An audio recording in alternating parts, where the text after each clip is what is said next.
everybody, it's me, ShandrahFaith, with another Pick a Card reading.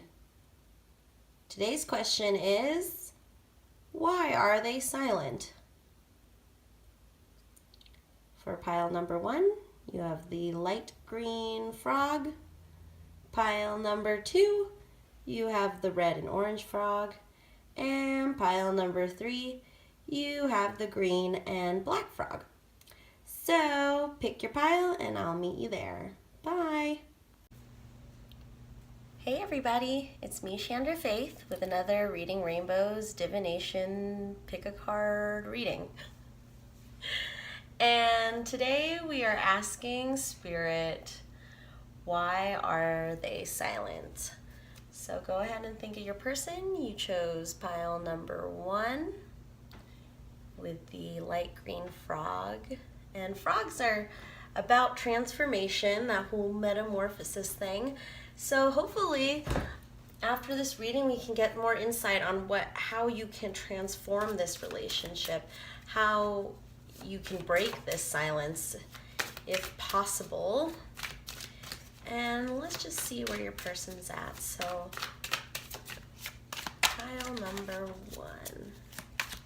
Why is their person silent?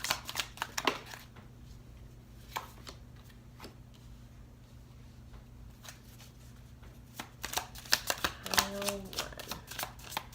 Why is their person silent?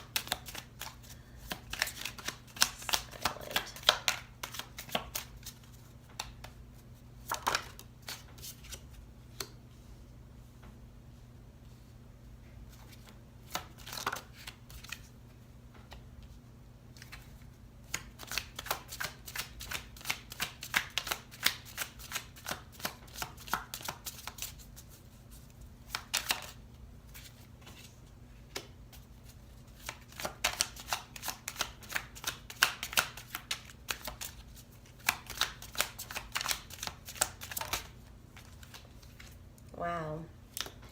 Aces and pages. 3 of Swords. Pile 1, you're also my initiators, so we are going to light a blue candle. If I can find my scissors. Okay, pile 1. I just had to keep recording this video. I keep flubbing up my words, but I found my scissors, and now we are going to cut at any negative cords that are attached to any of the viewers of this video. Boop. I lost my bottle. I don't know why I'm feeling so wacky tonight. It's probably because it's 12/12. The 12/12 portal is open. So I just feel very opened up to the world.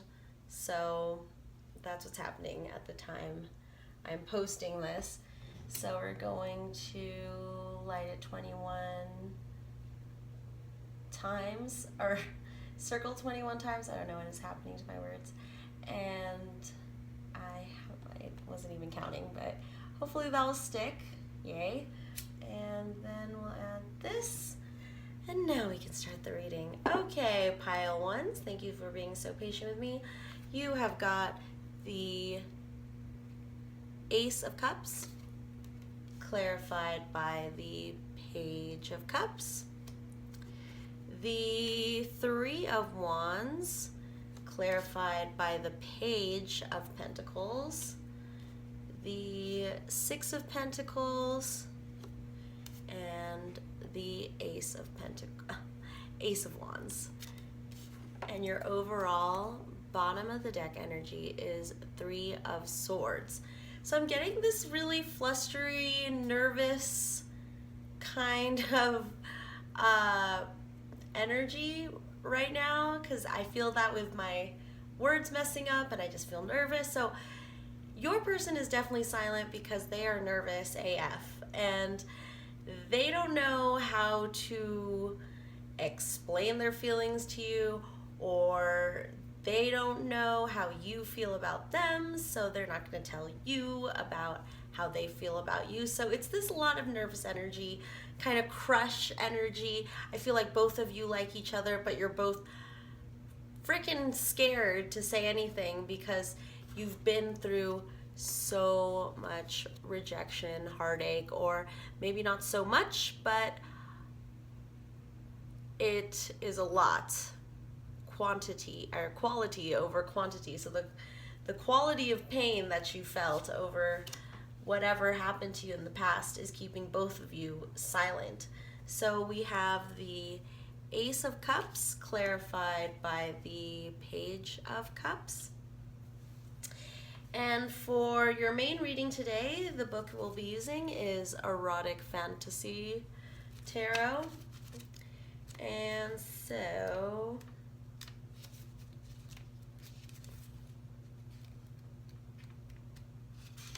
erotic fantasy. Okay. Oh yeah. Cups are at the beginning, I believe. Okay. The Ace of Cups, or chalices, as it's called in this book. Stability and change. Fantasy, the Chalice of Kings. Eros, confidence when confronted with changes. Action, remain yourself and be ready to welcome the world. And then we have the Page of Cups, which is, it's the Knave of Cups in this book. Nurturing a new dream, contemplation before departure, listen to a new desire with peace of mind, and make plans and build new pathways. So you both are ready to offer each other's cup. And it may seem a little scary or a little silly, but one of you has to make the first move because it's all ready. I see this empty cup and it's waiting to be filled. I mean, it's right next to a waterfall, but it looks like it's still empty. So either you can wait on your person to say something, or it might just be easier for you to say something. And I feel like this is your person waiting on you, or waiting for the fish to pop out, the fish to bring the news.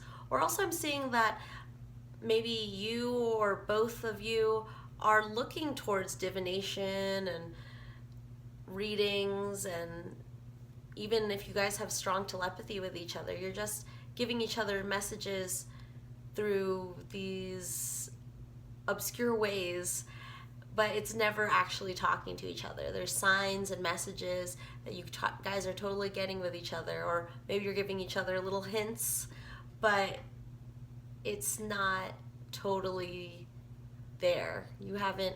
Neither of you have said what you need to say. So you're just waiting for this fish for a wish. And it could be a long time. It could be a big stalemate. So then we have the Three of Wands, which is clarified by the Knave of Pentacles, or the Page of Pentacles. So, Three of Wands, the importance of the context, the lone fighter, understand the conditions in which pleasure manifests itself, examine carefully all you have around you. Look over your shoulder and take stock. Yes. That's the Three of Wands. And then we have the Knave of Pentacles, which is curiosity and interest, the wandering warrior, the love for what is new and unknown keeps your desire alive. Gain greater understanding, put your talents at the service of curiosity. So very curious cards. Both very curious. So what I'm getting from this is that you guys are about to embark on your journey. You're just so unsure of it. And you're waiting for the other person to be open. But this means both of you are receptive to this news. That you can come forth despite all the fear. I'm getting so much fear in me. And one of you has to make the move. If you're tired of waiting, it's you. Whoever is the most tired of waiting is going to say something for sure. And then we have the Six of Pentacles, kissing this lady's feet. And then we have the Ace of Wands underneath. So Six of Pentacles.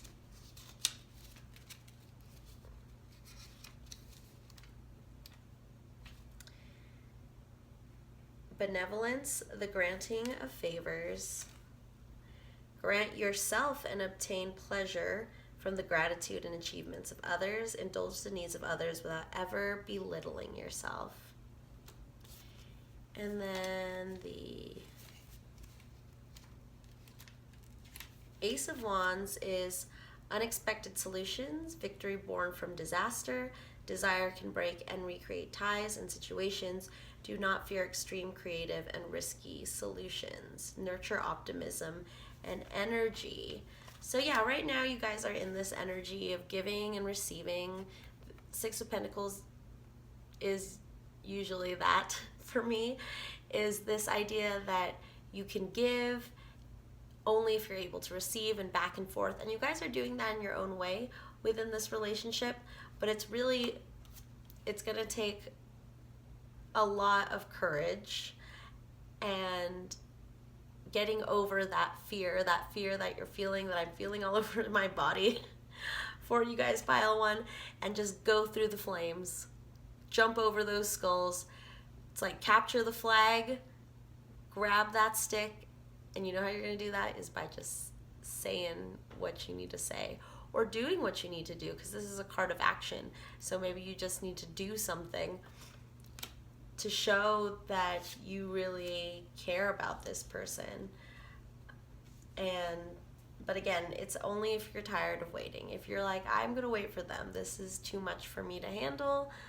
So yeah. Your bottom of the deck energy is the Three of Swords.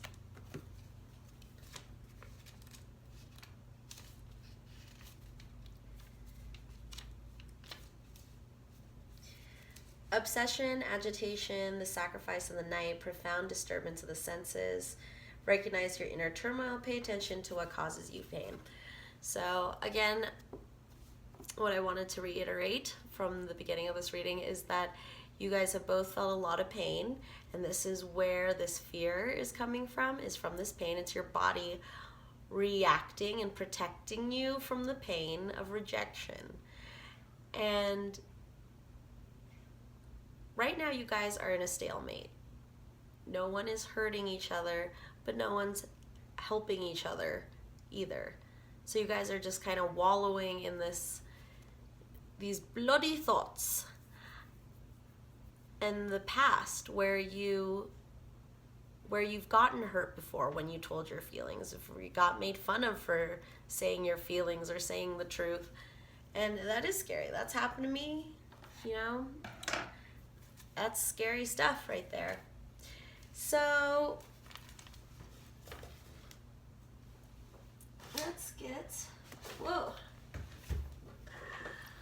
let's read from the Oracle of the Unicorns for a little more insight on why they are silent. So, unicorns, why is their person silent? Ooh. That is a lot, but I'll take it. Okay. We have dance. Move your body to music. Dance with the rhythm of life. Okay. Sanctuary. Take time out from the world and spend more time alone. Meditate or go on retreat. Nature. Ground yourself. Find a sanctuary in nature. Connect with the elements. Magic, make a wish, believe in miracles, magic surrounds you. And then past life, release your past life karma. You are an old soul with deep wisdom. Healing your past lives will raise your vibration. So past lives. So what I'm getting from that is that you guys definitely have some karmic baggage that you need to release, and there's different ways that you can do that through guided meditation, clearing your chakras. And then this is also saying that you guys had a past life relationship with each other, whether that be lovers or friends, family, acquaintances. Somehow there's this connection, and you need to heal that by going in with yourself and doing the things that really rejuvenate you. So this is going into nature, learning more about magic, dancing, all in your sanctuary. So both of you just need to work on that to kind of ease those fears, those anxieties you have about talking to each other, and really get one with yourself so that you have the confidence to talk to this person and really talk about your feelings. If maybe feelings in general are really hard for you to talk about, so you need to go in and release or break down those walls that have been keeping in the truth about your feelings. And the best way to do that is to dance and get out into nature and learn how magic can kind of release those negative energies and anxious feelings. You can release that into the world with a ritual, and that's a lot of stuff that you just need to clear out of you so that you can totally tell your truth. And the reason why I lit the blue candle is because it does represent the throat chakra, and for physical or mental separation, communication is key if you want to bring that connection together. So we use the blue to represent the throat chakra in that sense. So then we're going to get some assistance from the Divine Feminine and see what Divine Feminine energy is here to help you while you're in this, while your person is in this silent mode. So let's see what we got for you, pile 1.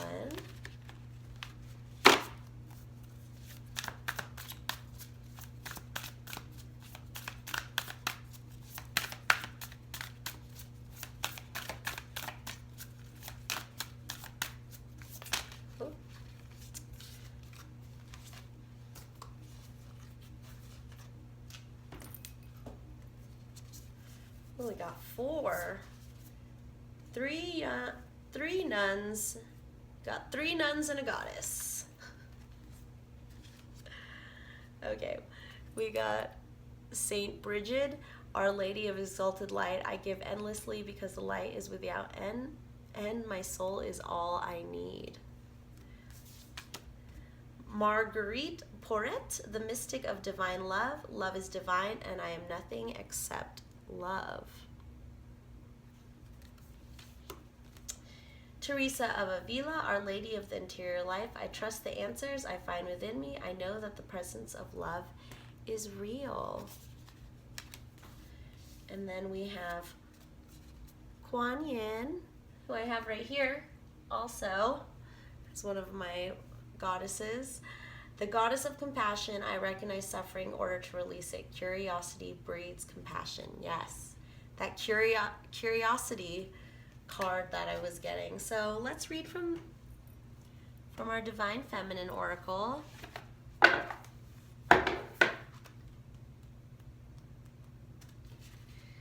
Kuan Yin 104.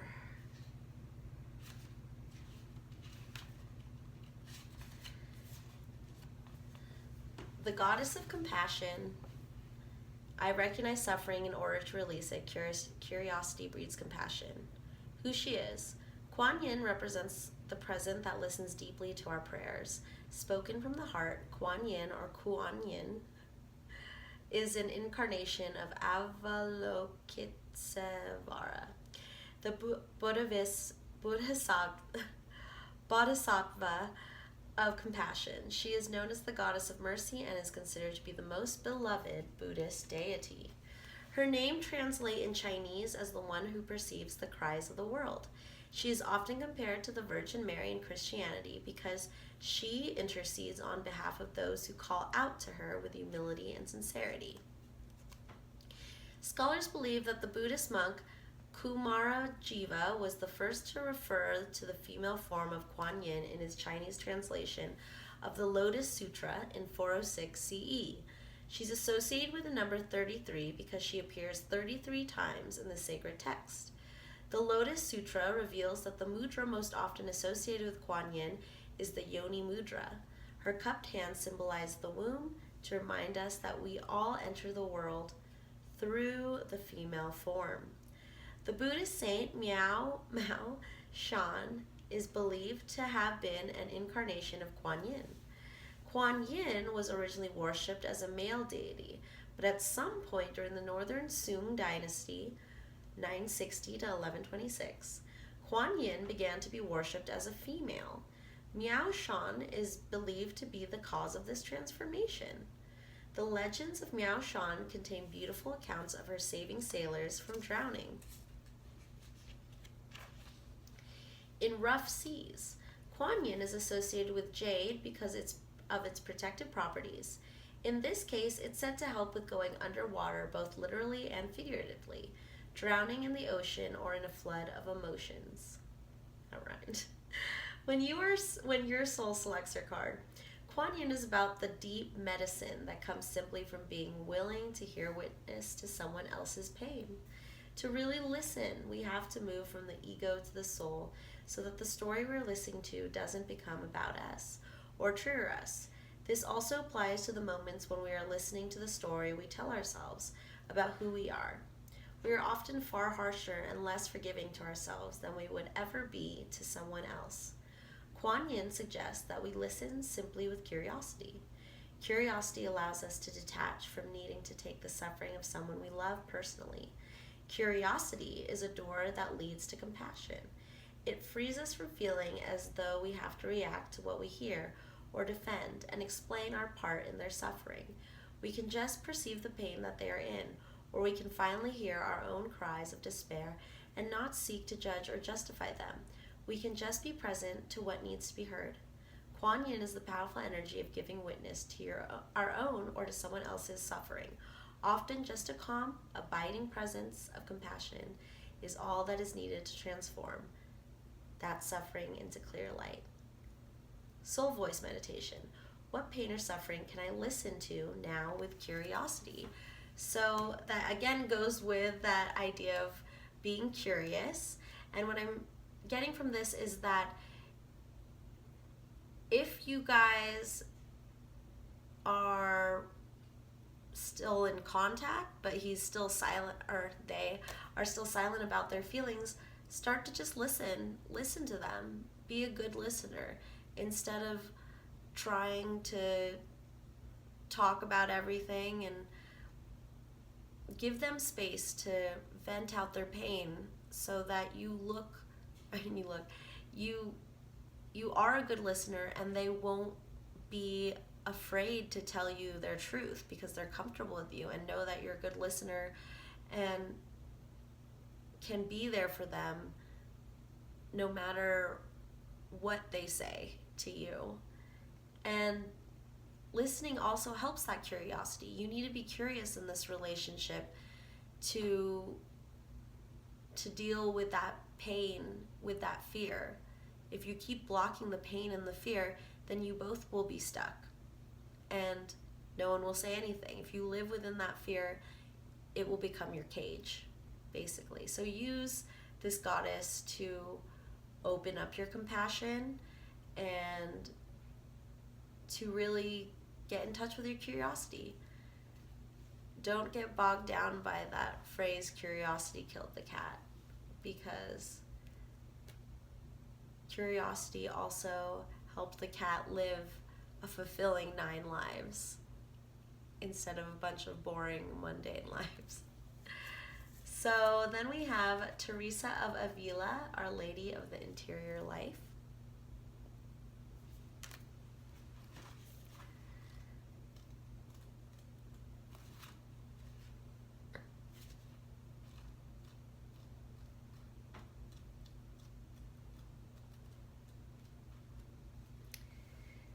Teresa of Avila, Our Lady of the Interior Life. I trust the answers I find within me. I know what the presence of love, that the presence of love is real. Who she is. With passion and conviction, Teresa of Avila connects us to the love and truth available to wherever we turn inward. Saint Teresa was born in Avila, Spain in 1515. As an adolescent, she experienced many illnesses and was confined to a bed, which allowed her to begin to explore her own thoughts. She read every book she could find on spiritual exploration and contemplative prayer.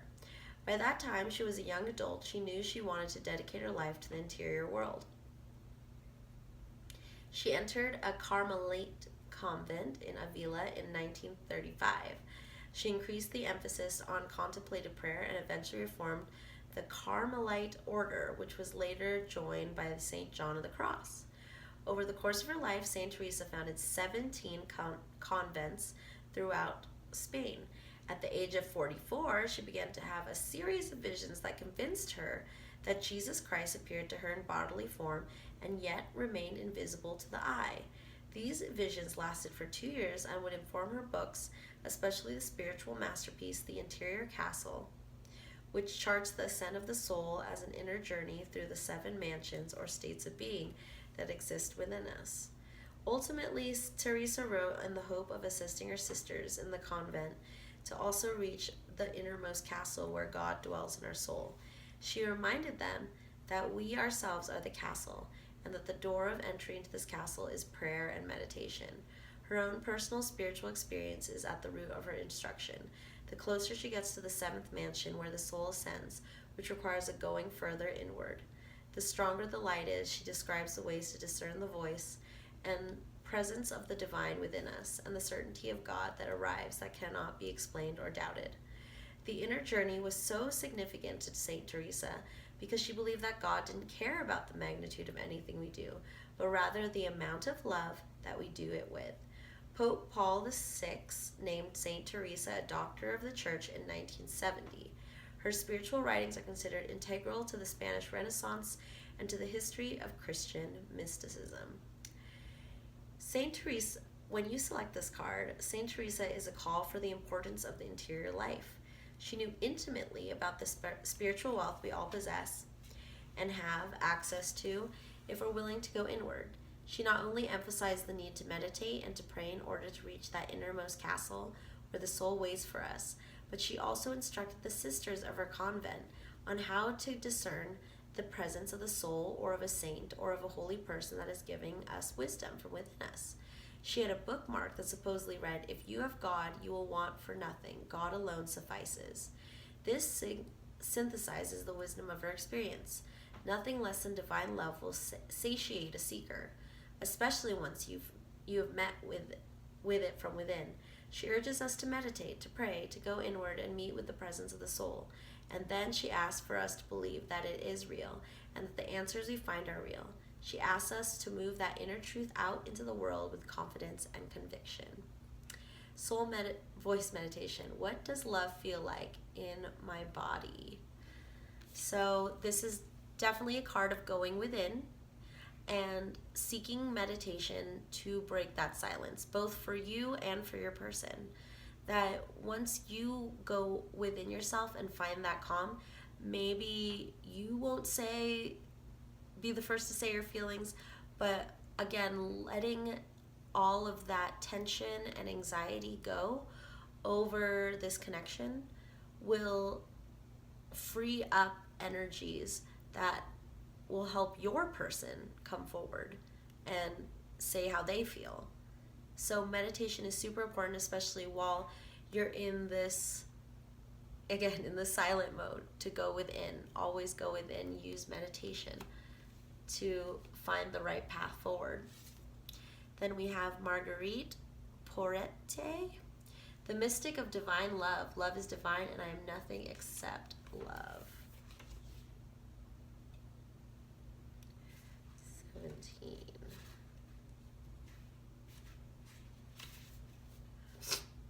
Marguerite Porete is the essence of divine love and the truth that all we are is love. Marguerite was a French Beguine born in the mid-13th century. The Beguine movement was a spiritual revival among women in the late Middle Ages that emphasized an imitation of Christ's life. These pardon my French, or holy women lived together in semi-monastic communities. They were not nuns. They didn't take formal vows and could leave at any point, but they lived with shared spiritual intention. Marguerite wrote a spiritual masterpiece titled The Mirror of Simple Souls.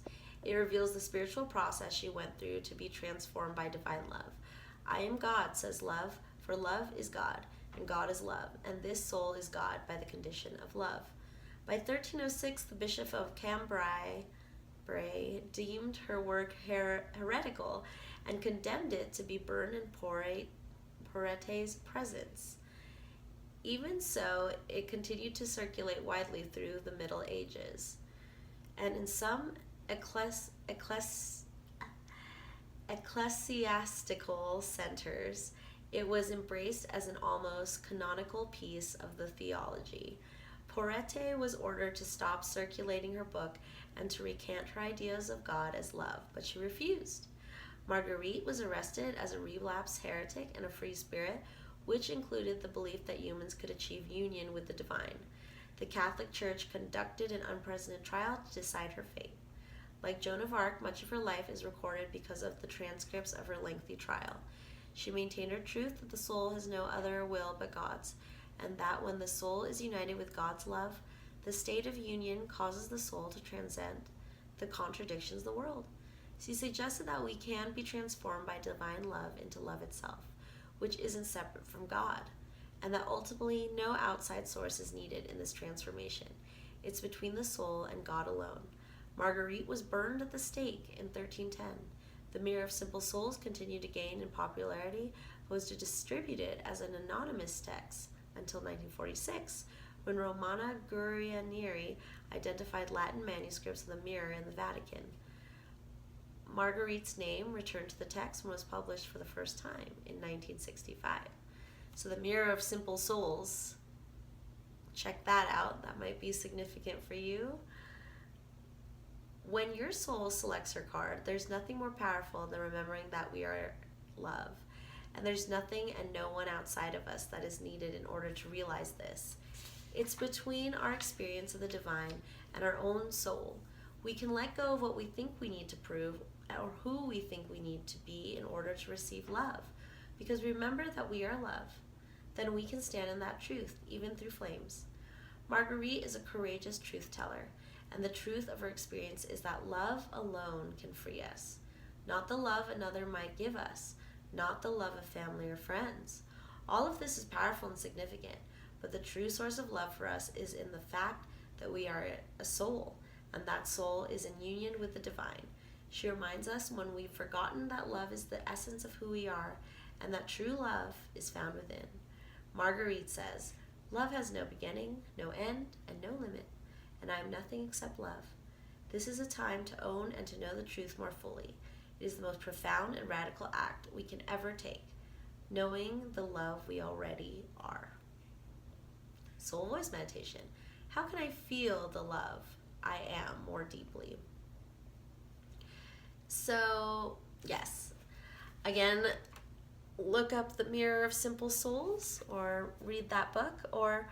And this is what I'm getting from this is that you've got to understand yourself right now. There's a lot of inward thinking cards here, and this divine feminine energy is a lot of meditative, contemplative energy that is so profound. And this lady burned at the stake for these beliefs, and it's so powerful, and that's scary, but it burns through that fear. Once you are connected to that light, to that love, you will be able to overcome this fear that's blocking your connection. Then finally have Saint Bridget of Our Lady of Exalted Light.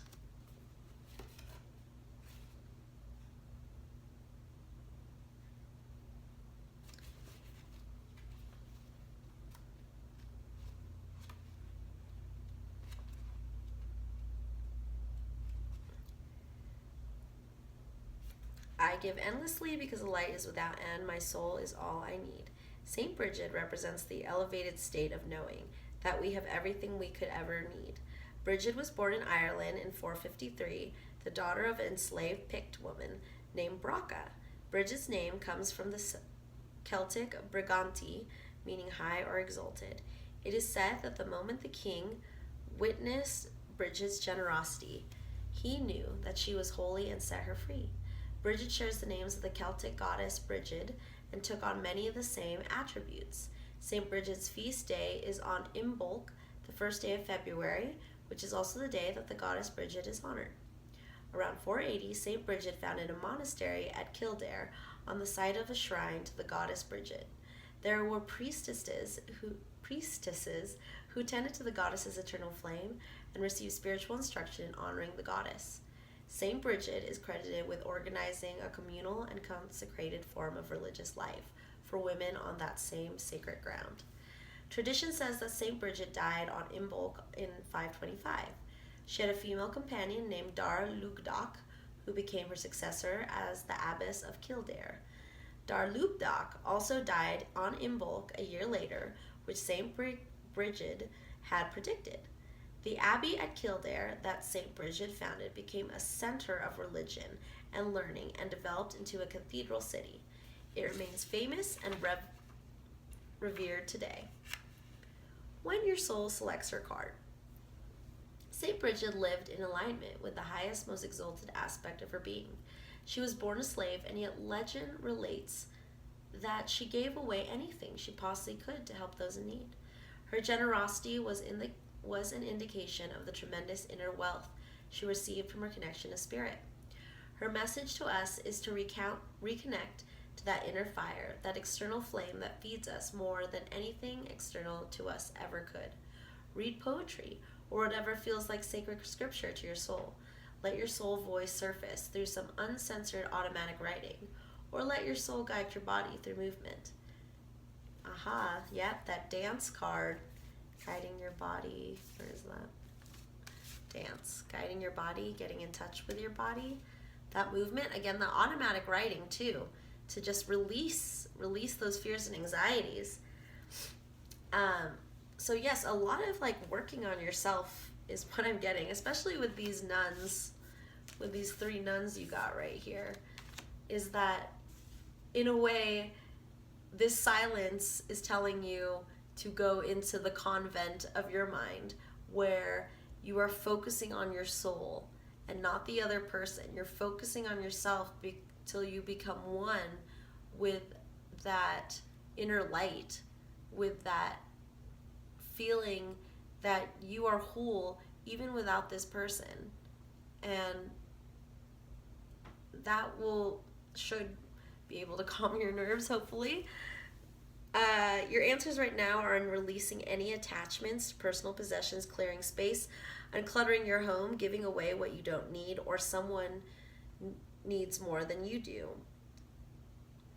so that you have the sacred space to remember just how much you have when your soul is loud and ever present within you. Soul meditation. What can I clear out of my space that no longer resonates with me? So yeah, just a general decluttering too. I think that also helps with this nervous energy that you're feeling, is that if your own area, your living space, your workspace is cleaned and organized, so will your mind be. So, and then finally let's get some affirminators. Affirminators to give you some relationship advice for this connection while you're going through this silence.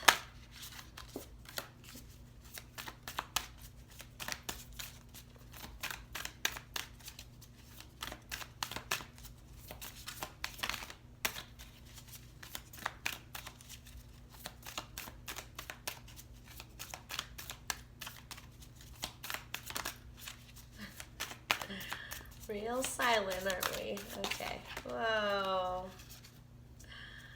All right. I'll take these 3. Okay. Oh, 4. Sneaky, sneaky. Okay. Rest.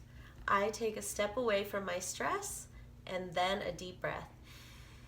Then a crankiness killing nap.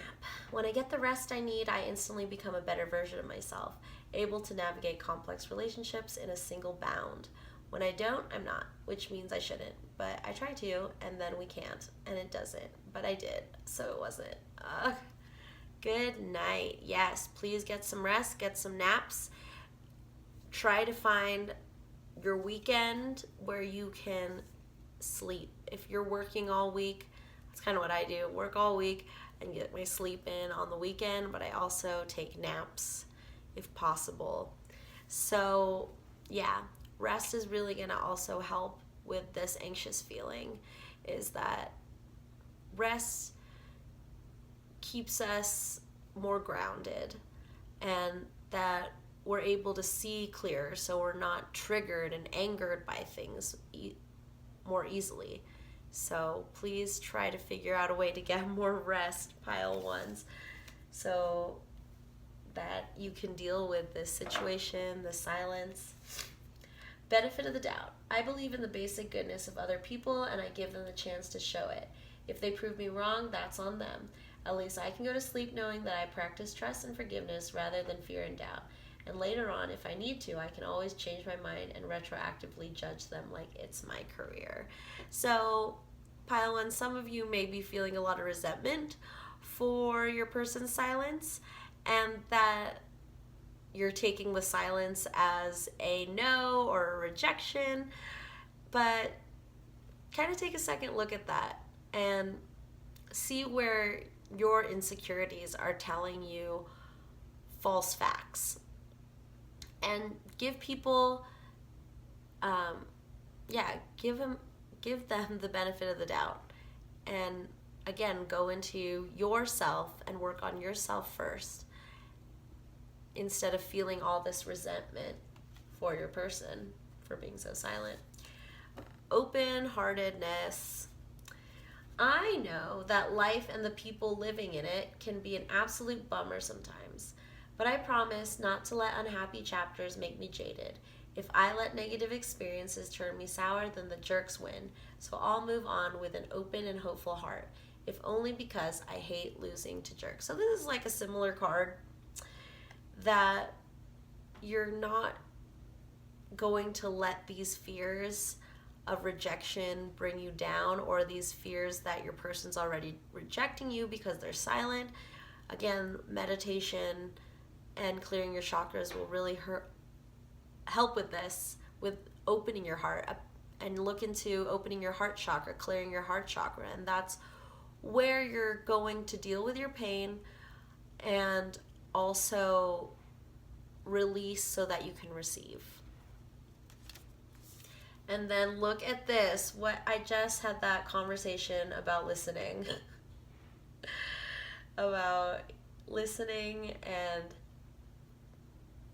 using that curiosity to listen. So let's see what this says. I activate my receptive side and become an engaged, intuitive, professional grade listener.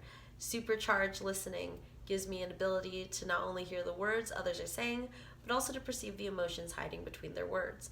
Armed with this knowledge, I'll be in great position to give them exactly what they need, or if I prefer, to dominate the planet. Dun dun dun. So yes, just listen. Listen to the silence is what I'm getting. That if your person's not saying anything, just pick up on cues from them and understand that they are your mirror and are frightened as heck to say anything to you as well. So then let's get some, I'll put this in the wrong bag. Okay, let's get some divination blocks and then some charms.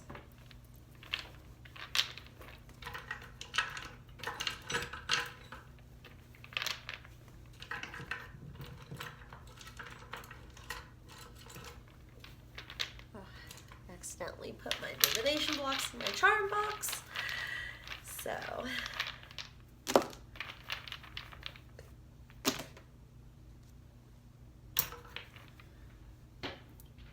okay, we've got the tree. So what I'm getting from this is that this connection has a lot of potential, that it's that seed and it's going to grow into this beautiful tree, but you've got to wait on it and again do that growing within yourself. The seed has to be in darkness and be nurtured in that womb of the earth, as do you. And that nature is very important. We got the nature card right here. So trees, hang out with some trees, go out and put your feet on the ground, something like that, or do some grounding exercises is what I'm also getting. Then we have the carrot. I think this is working on your health, again with that this dance and sanctuary cards. I feel like movement is really important for you guys right now to release that nervous energy.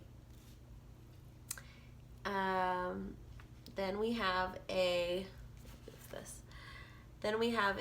9 or a 6, and W, a 2, and an I. Okay, any of those resonate with you? And then finance gets okay. So we have these white flowers, which represent innocence, purity. And what I'm getting from this is, again, finding your own convent, taking a break from this connection, worrying about this connection, and going within. Find your own sanctuary. Find that place of oneness so that you're not just sitting in a corner waiting for someone to break their silence, when instead you're sitting in a corner meditating and going on a journey to get you closer to that enlightenment that will help your soul.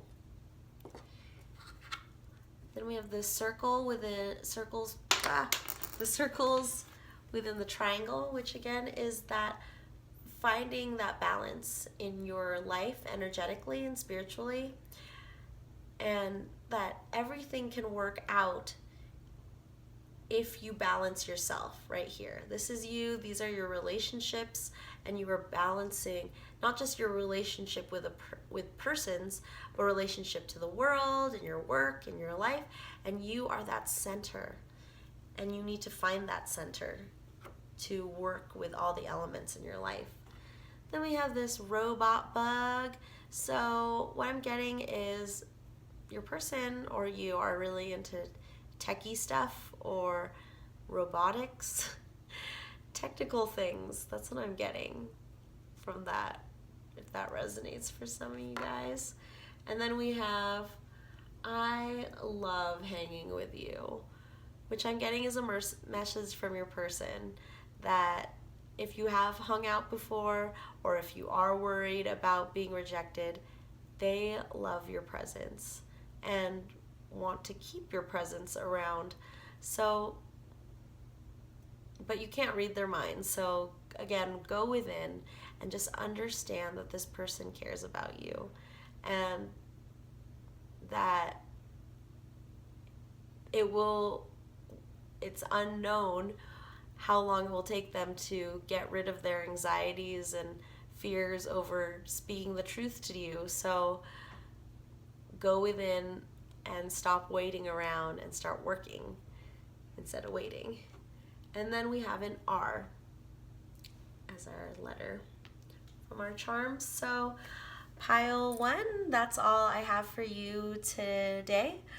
I will catch you in the next reading. Bye-bye.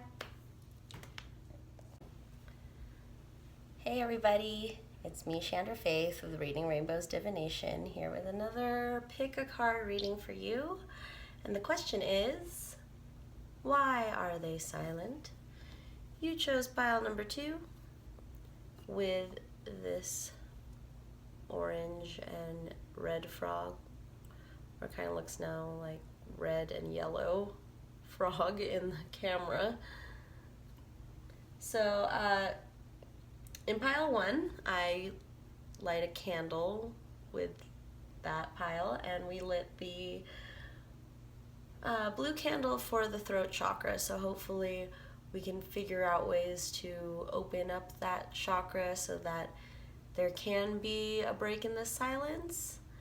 So yeah, and also just work on clearing that throat chakra healings. And there's a lot online you could look up, so find that chakra. I feel like it's really important for you guys, pile 2. I feel like I didn't talk as much about the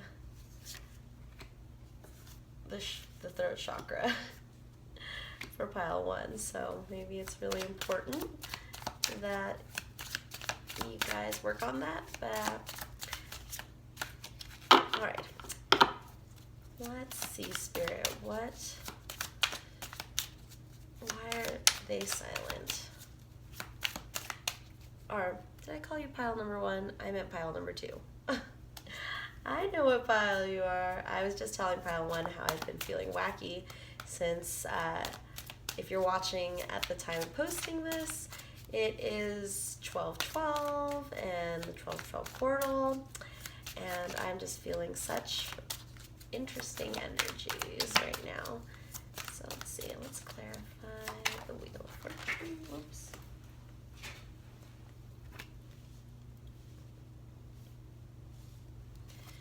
Queen of Wands.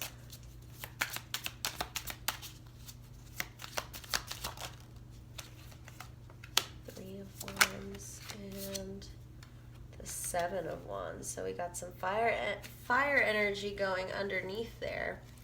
And then we have the Seven of Swords.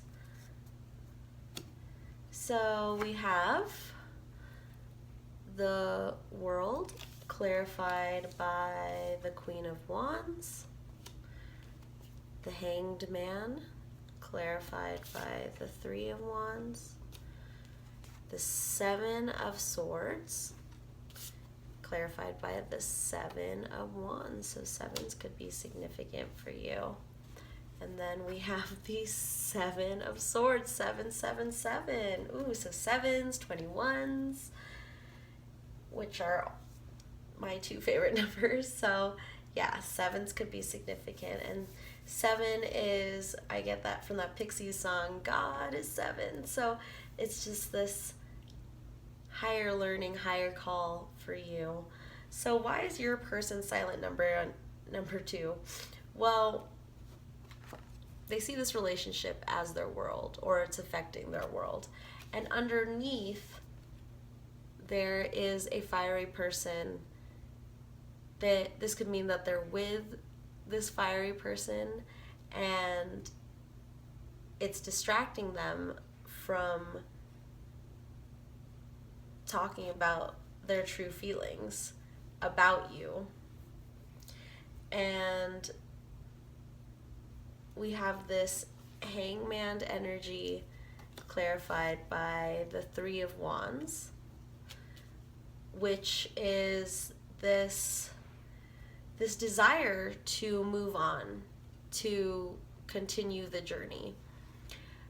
But it's a little scary for them, especially if there is a third party situation, is that it is difficult for them to talk to you about how they feel and what they want to do, because they have this other person, this person who's underneath their world. Sort of, what I'm saying is it's blocking that spinning of the world.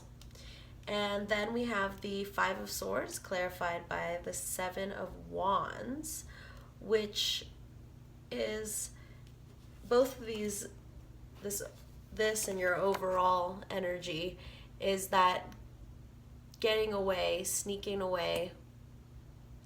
This person has defeated the people, but I feel like she only got 2 swords out of it, and this person only got 5 swords out of it, and they're just sneaking away, so you're not even sure if they won the fight or not, but they're sort of just going their own way. And there are a lot of defenses up for this person. There's a lot to defend over here. So there is just, this feeling of a third party situation and feeling kind of stuck and not being able to move forward because they have this other person. So let's get some unicorn guidance. Oh, and the cards I'm using for your main reading is Erotic Fantasy Tarot. So we're gonna read from the Oracle of the Unicorns, and we'll see a little more into why your person is silent. So pile number 2. Why is the person silent?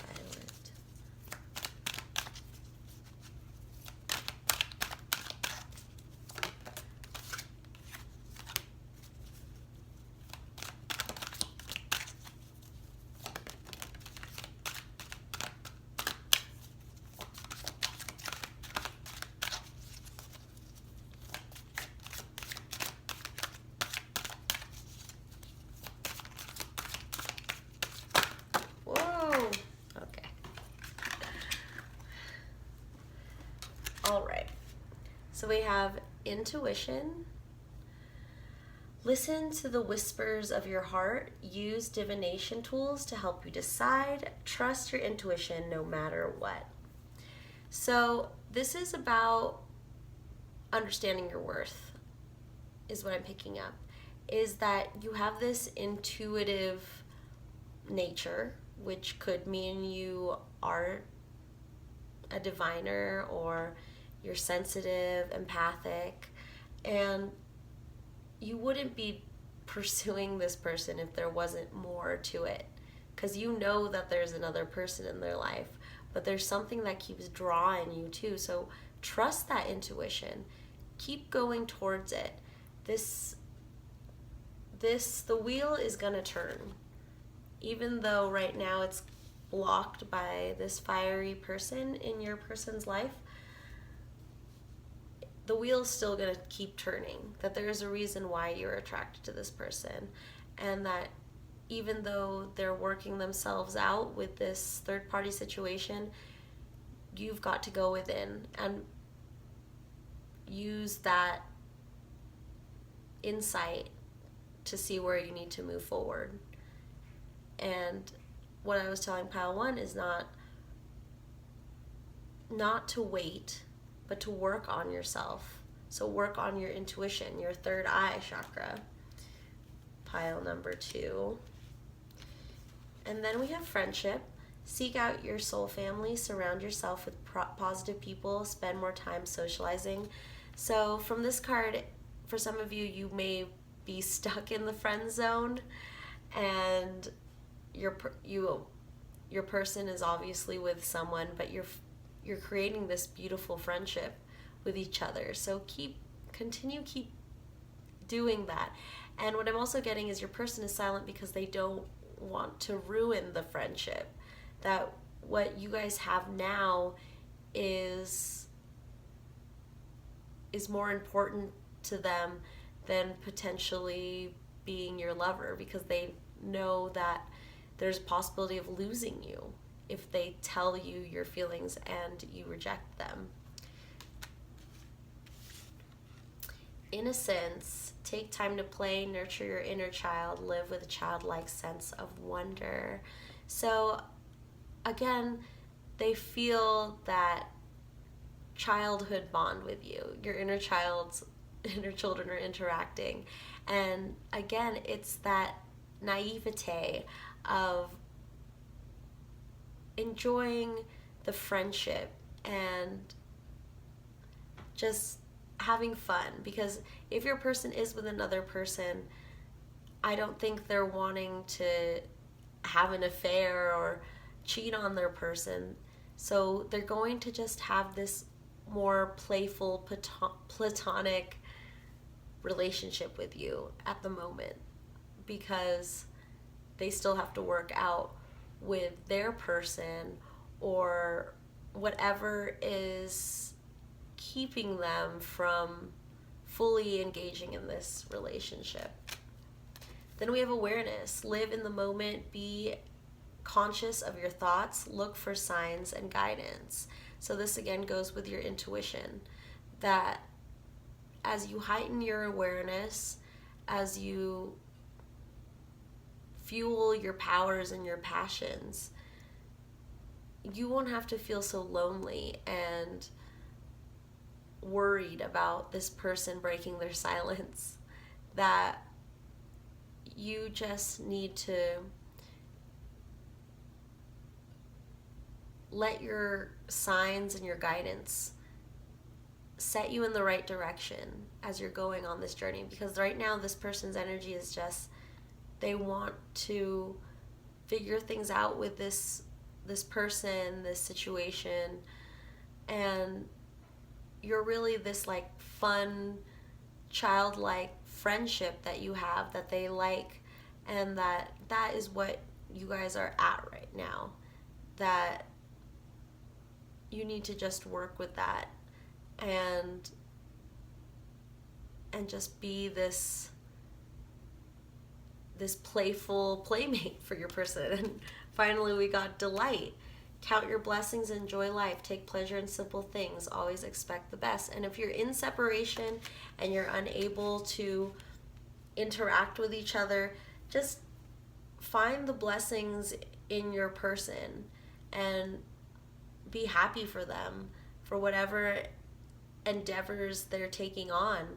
Just be happy for them. And that's the best thing you can do while they're being silent, is being grateful to have them in your life somehow, and to not focus on the separation, on the negativity, or especially bad mouthing or thinking thoughts about their person if they are in a relationship, because that won't help anything. That will create more blockages, more karma you're going to have to deal with, because sending out negative energy is only going to come back to you.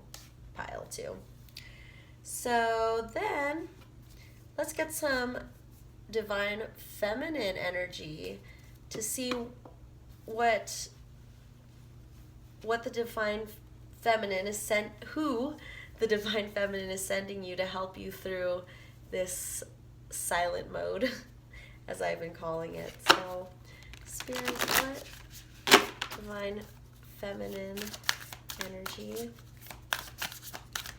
can help out pile 2 in this situation?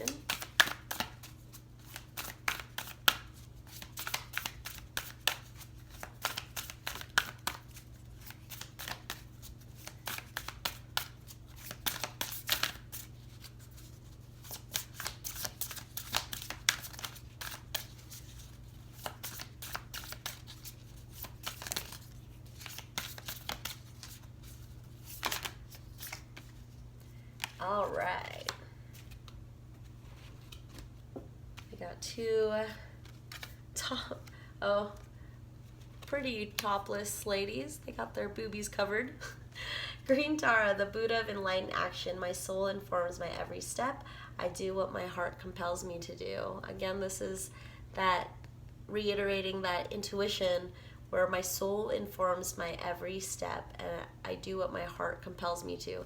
It's not what our thinking mind is telling us what to do. It's what our heart and our soul is pulling us towards. That, again, it's another sign that you still need to go towards this person. That maybe there is things blocking you or people blocking you, but you're being called to this person. Then we have Lala, the saint of spoken words. Every word I say becomes a prayer. I am an author of my own story. So let's read about that from the Divine Feminine Oracle book.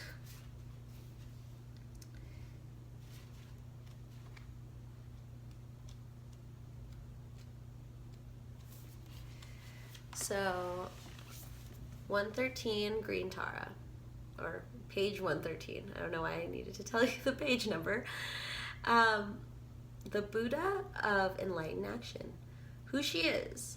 Green Tara embodies the emboldened state that overcomes fear and allows us to take action on what we know is right. Tara is a female Buddha in the Vajrayana Buddhist tradition. She is known as the Mother of Liberation because her name is derived from the root to cross. Tara assists all beings in crossing the ocean of suffering to liberation. According to the Tara Tantra, eons ago, Tara incarnated as a king's daughter.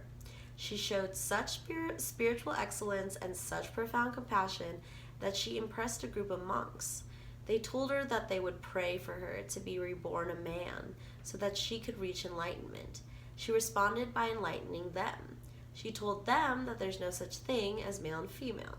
The ideas, projections, and expectations that we superimpose onto the male form and the female form are not real. They are contrived. Form is emptiness, and emptiness is form. Tara vowed then and there, before all the monks, that she would remain a female Buddha for all lifetimes until all beings were liberated from the illusion that a person's sex determines their ability to become enlightened. Tara has 4 different types of enlightened activity and divine attributes depicted symbolically through the colors red, white, black, yellow, and green. Green Tara is Tara's embodiment of compassionate action or an enlightened action. Her green color signifies vigor and vitality. Her mudra also represents vitality and the purity of our life force, the prana mudra. She is the action we take from a deeply rooted place within our heart. She is the energy that seeks to act in alignment with what will free us as we liberate others. When your soul selects her card, green Tara is that sacred nudge to get moving, to do what it is that your soul compels you to do. Don't sit with an idea or project any longer. Take action on it. Don't think about a friend who keeps coming into your heart. Go bring her chocolate or send her a love letter. Don't wait to express your love to someone. You've needed to. Go now. Tell the truth. Let your feet be moved by what has been caged within you. Let your wisdom shift into inspired action. Tara is the message that the time for action is now. There's nothing to wait for and no person you need to become before doing what you've come here to do. Start small. Let the soul lead, not the ego. It's not the grandeur of the gesture or effort. It's the amount of love. Something is done It's the amount of love something is done with that ever matters.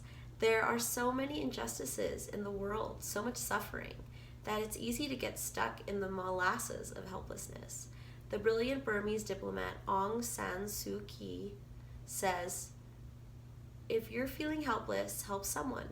Green Tara's about aligning what moves us to tears with compassionate action.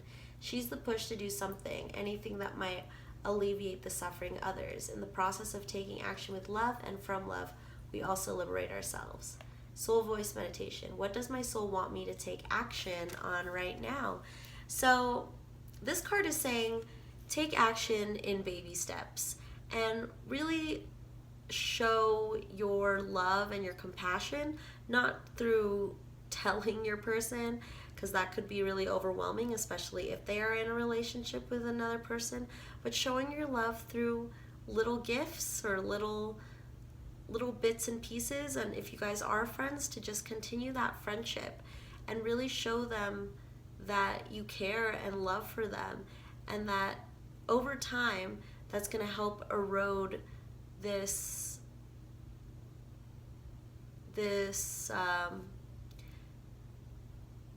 feelings of separation between you, that you become closer as people before you can enter into a romantic relationship.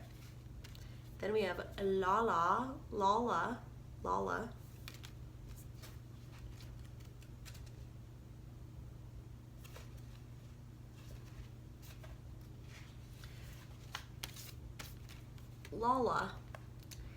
Every word I say becomes a prayer. I am the author of my own story. Lala embodies the potency and power of our words to create our own reality. Lala, Lal Dead, or Laleshwari, was a Kashmiri mystic poet who lived in the 14th century. She married at the age of 12 but was extremely unhappy as a wife. She left her home at age 24 to take a sannyasi renunciation. She became a Shaivite, a devotee of Shiva. Lala walked the streets naked, dancing and reciting her love poems to the divine. She wore only the markings of her devotion to Shiva on her forehead. Lala is the creator of a mystical form of poetry called Vaks, which means speech or voice. The verses of poetry that she spoke are considered the earliest compositions in the Kashmiri language. Her words reflect the spiritual truth of non-duality that she realized as a mystic. Above, temple, and below, idol, are one. With her poetry, she found the unity in all things and the freedom that follows. I, Lala, entered through the door of the garden of my mind and saw Shiva and Shakti united into one. Oh joy! There I became immersed in the lake of nectar and died even while I was still alive. What can death do to me now? The Kashmiri language is filled with her sayings. She is known as a prophetess, a saint, even an avatar. Although illiterate, she used the inherent power of her every word to transcend duality and enter a state of blissful union with the divine. When your soul selects your card, words have the power to shift our reality or to continue to reinforce it. Louise Hay, founder of Hay House, turned to me during a dinner party, looked me right in the eyes, and declared, "Every word you say is an affirmation." This is perhaps one of the most crucial spiritual lessons to remember. If you are not separate from the soul, and if the soul is not separate from the divine, then we have the power to co-create our life. Lala is the invitation to pay close attention to each word we say to ourselves within, and to the words we say about ourselves to the people we love. She is the acknowledgement from the soul that our every sentence is a prayer. If we want more love, more light, more of that joy and freedom that expands our capacity to be present in the world, then Lala reminds us that we can become the author of our own reality right now. We can speak our desires into being. Lala is the reminder that we are so powerful that changing the words we use to describe ourselves can change the trajectory of our lives. We can choose to focus our attention on each I am statement we say, and we can infuse our lives with the nectar that comes when we act on the truth that we are not separate from the divine. Soul voice meditation. What are the most powerful words for me to use frequently right now? So this is a card of affirmations and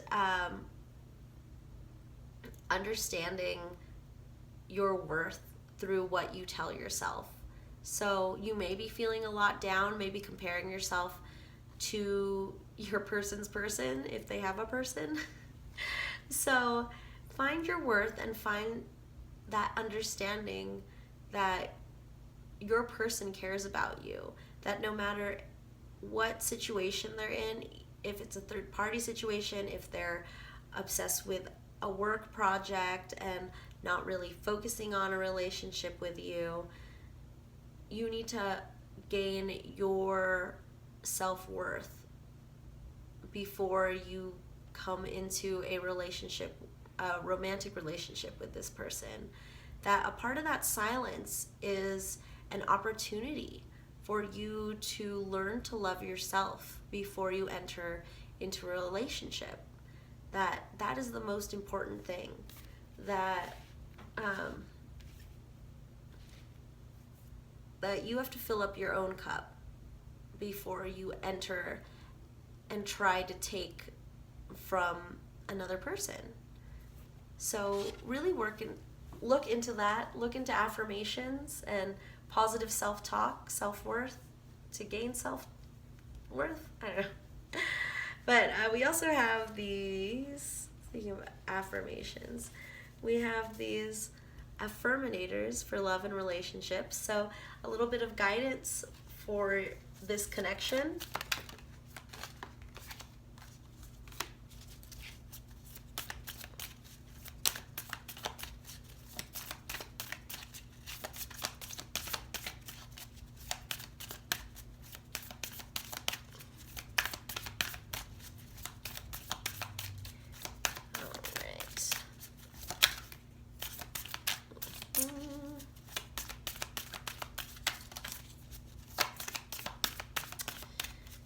more guidance for file number 2. Thank you. Okay. Acceptance. When I get to know new people, I accept their actual traits rather than the ones I project on them. Same goes for not new people I already know. Acceptance is the delicate art that reminds us everyone is their own unique self, and we can't expect them to ever be anything but. Man, how do those snowflakes do it? So yes, I'm feeling that there is either some resentment for your person or your person's person, and maybe even yourself. Accepting yourself is also hard.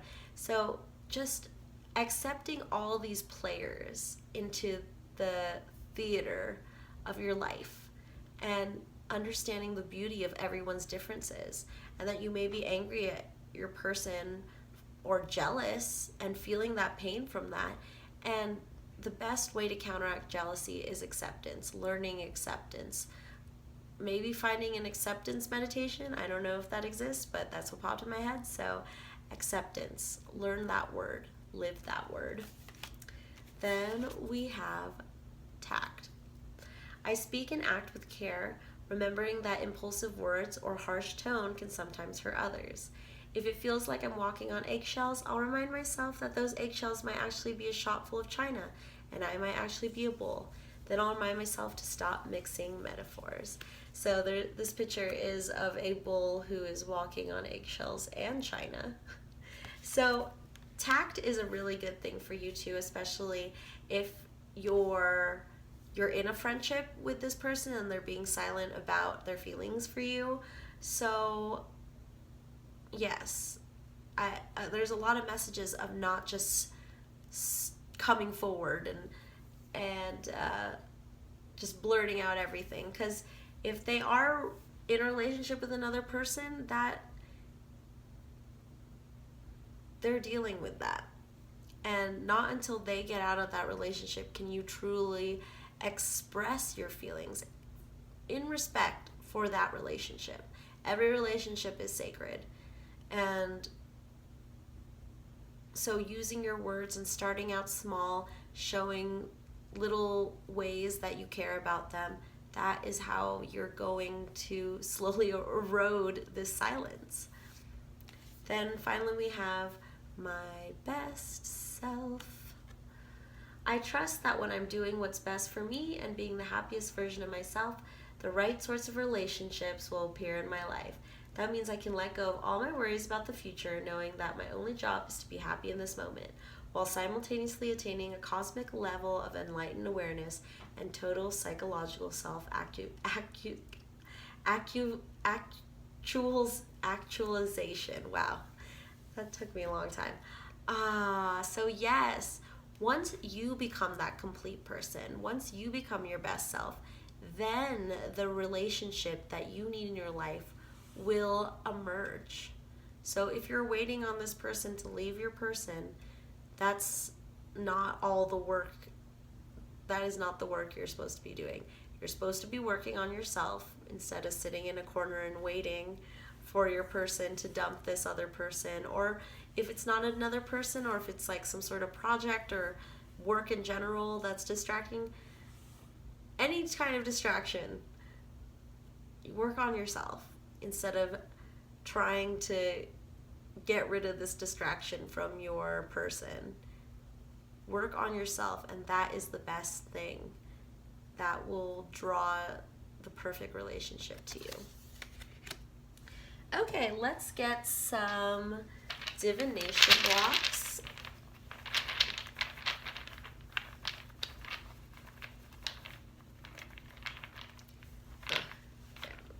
My tiny hands. Oh my gosh. Okay. Here. Let's use 2 hands.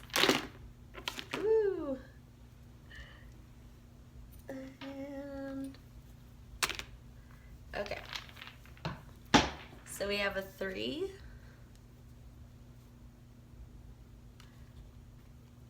Elephant. So elephants, I get strength and memory. So there could be just a lot of shared memories with you guys, and that I think that your thoughtfulness is going to show, and again, that's with showing them in little ways that you care about them because you remember little things about them. I'm getting that like You Belong to Me song by Taylor Swift, where in that song she knows more about this person she's singing about than whoever that person is dating instead of Taylor Swift. But yes, so I see that situation where you know so much about this person, or you're very similar to this person, and whatever's distracting them cannot compare to your guys' thing. So then we have an E, a K, a V, a 9, a T, an A, a W, a J, and then we have a cow. Moo! So what I'm getting from this is that nurturing feeling from the cow, how the cow provides the milk and the warmth with their hide and leather and and meat for food. It's a provider of sustainability. Now, yeah, it provides, it sustains, and I want to say you have this cow energy, and I don't know why we look down at calling people cows. I do know why, but it's also, cows are really great. They're great animals. They've really helped us out. So embrace that energy that you have. I think your person does see you as this nurturing figure, and that they go to you to escape this distraction or this relationship, that they feel that delight and, you know, young, youthful energy around you. So let's get some charms. Okay. So I like this. This is a star and a flower, and they look similar. So I feel like these are you guys. You guys could also be twin flames mirroring each other, and that you guys are both the light in each other's eyes in each other's life. That would hurt. You guys are glowing and bright, and it's interesting because this is a glow in the dark star, and then this is just, actually it's more of it's like a sunflower flower sun. So it's just like this. I feel like you're able to be more open about your feelings, and this person just has to glow in the dark and kind of hide their feelings for you because of whatever is in their life right now. Then we have this little man who is holding on to this evil eye bracelet to protect you from the evil eye. And red is the root chakra, so grounding yourself could be very important.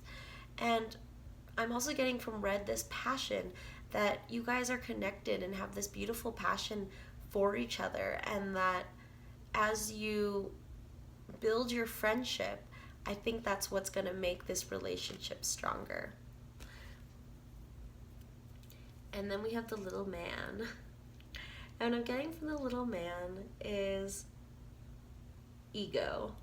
Is that the ego is smaller than you think. And that you shouldn't be afraid of hurting your person's ego, and that you can just show your compassion, help them out. Maybe it's hard for them to accept help or accept gifts. So find what they are wanting, what they are needing, and I think you will, because you're going to be able to use your intuition and your awareness to guide you into how to help this person. Because I'm also getting this person feels very small right now. They feel like they're in a trapped situation, and you're you're this light, you're the sunflower that's here. And so yes, use that intuition to guide you, to help this person, to help your person, for sure. To make them go back to their regular size. Reminds me of like Honey, I Shrunk the Kids. Like, they're wanting to be full human, and your friendship is really helping. So that's all I have for you, pile 2. So I hope you enjoyed that. I don't know why I said that. But yes, I'll see you guys next time in the next reading. Bye-bye. Hey everybody, it's me, ShandrahFaith, here with Reading Rainbow's Divination. Here for another pick a card.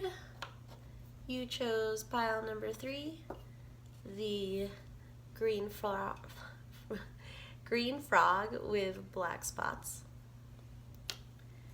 And for your main reading, we are going to be using the Erotic Fantasy Tarot.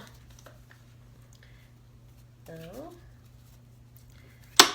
let's get into it. Pile 3. Why is there person's silence?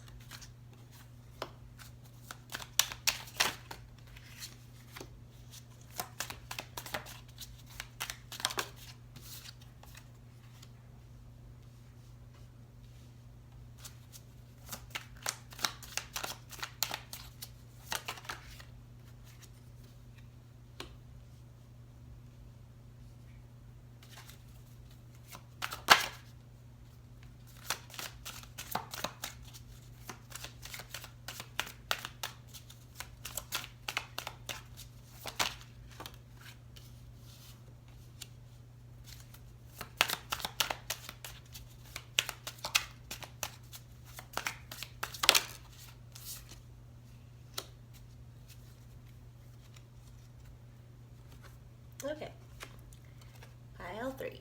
You've got the Ace of Cups, clarified by the Knight of Wands,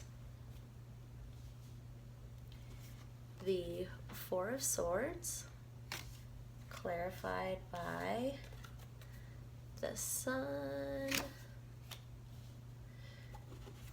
We have the Page or Knave of Pentacles, the Moon, and then in the bottom of the deck energy is the Seven of Pentacles. Their little butt blowing in the breeze.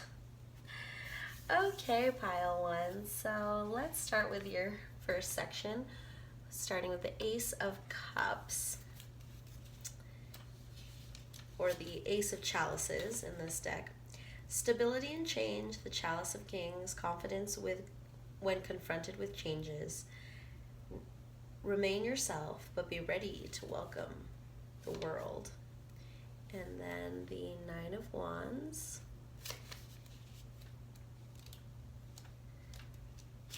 which is explore what is unknown to us. Lose oneself while following fireflies. The hidden opportunities of pleasure in the unknown. Complete every exploration to reveal its mysteries. Okay, so your person is working through what's going on within them and outside of them, and that they seem like they're busy. They're busy. The line is busy. That's why they're in silent mode. And what I get here is this cup is empty. This cup is here. It's ready to be filled, and your person is trying to fill that cup first before they break this silence, before they come forward with you. We have the Four of Swords, clarified by the Sun. So the Four of Swords, lovely card, dream card. Rest and confidence, the sleeping lady, sleep that leads to the rebirth of our senses. Enjoy resting and dreams so that our desires can live again, refreshed on awakening. So both of you might dream of each other, or they might dream of you. And there is this sense that you guys are connecting in the dream world, that they may be silent in reality, in the 3D world, but on the astral plane, in dreams, you guys are connecting to each other. Like these two naked people staring at each other across a wall, which is the sun in regular tarot, Rider-Waite tarot.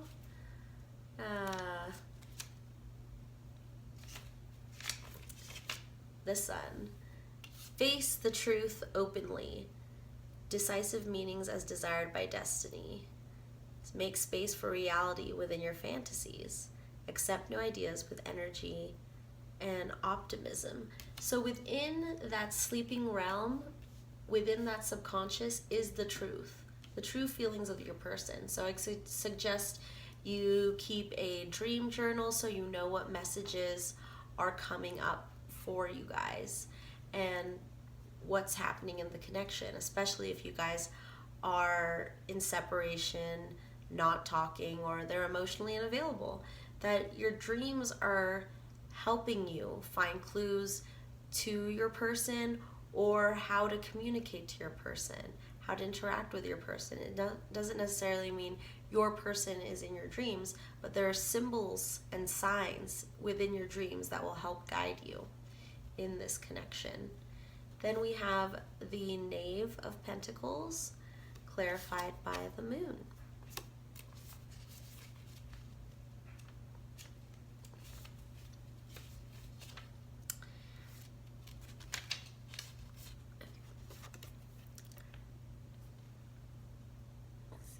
That glare out of the way. Okay. The Knave of Pentacles. Curiosity and interest, the wandering warrior, the love for what is new and unknown, keeps your desire alive. Action. Gain greater understanding. Put your talents at the service of curiosity. So your person is very curious about this relationship, wanting to see. There's the sun and the moon here. So there's big energies working below the surface.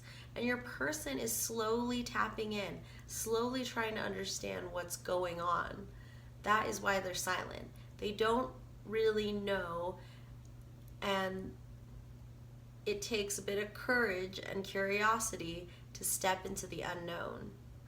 It's scary. People don't want to do what they're uncomfortable with, but sometimes you have to go through the uncomfortable to get to a certain point.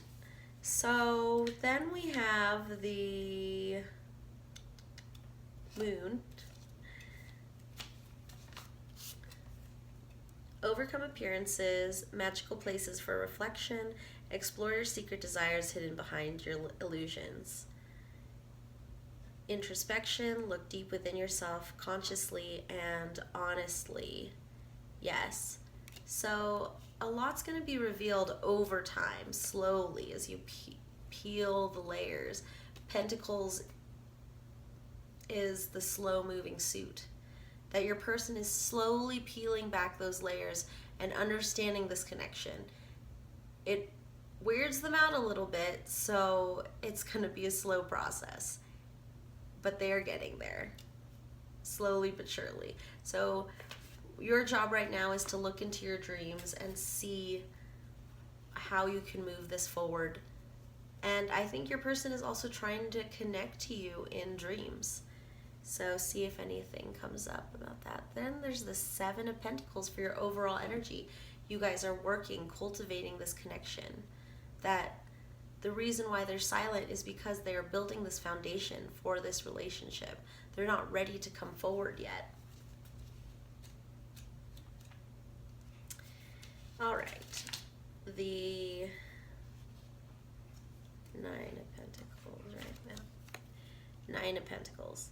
Love of life and well-being, the rich wild princess. I'm not nine, seven, sorry. The the Seven of Pentacles. Assess opportunities and resources. The heroine before the endeavor. Each new stimulus can give something or take it away. Assess your tools and energies before a new challenge. Ooh, it says assess. Looks like asses, and her ass is sticking out. So maybe your person likes your ass. Just a side note. So yes, assess your tools and energies before a new challenge. So you guys are both building up this, whatever it is, situationship. You're building towards an actual relationship. So just take your time. Take your time to grow what you have so far, and not to worry about your person being silent, but that understand that they are working towards this. It's just new to them. They're very unawakened to this connection. So let it open up, let it grow, just like this person is farming these vines and slowly waiting for the results. You can't rush these things. Oh, and look under here. We have the Four of Wands, that union card, that coming together. And if you were looking for, if it's a twin flame connection, that is one of my validating cards. And then look at what's under there too. It just caught my eye. The Ace of Wands and then the Fool. So there's so much potential hiding under this situationship, this connection right now. So it will happen. Your person is just waiting to fill their cup. They're just very slow, and it needs time, just like a butterfly inside a cocoon. If you try to help it, if you keep picking at the cocoon, blood isn't going to push through their wings and strengthen their wings. That's the point of a butterfly breaking free, is that they use that to strengthen themselves so they can fully live a great healthy butterfly life. But yes, if you pick at that cocoon for them, they are not going to be strong enough to survive.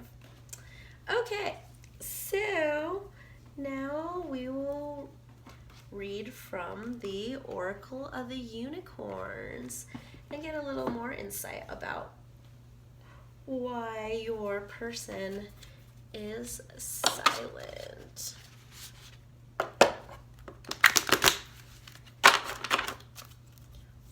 Alrighty.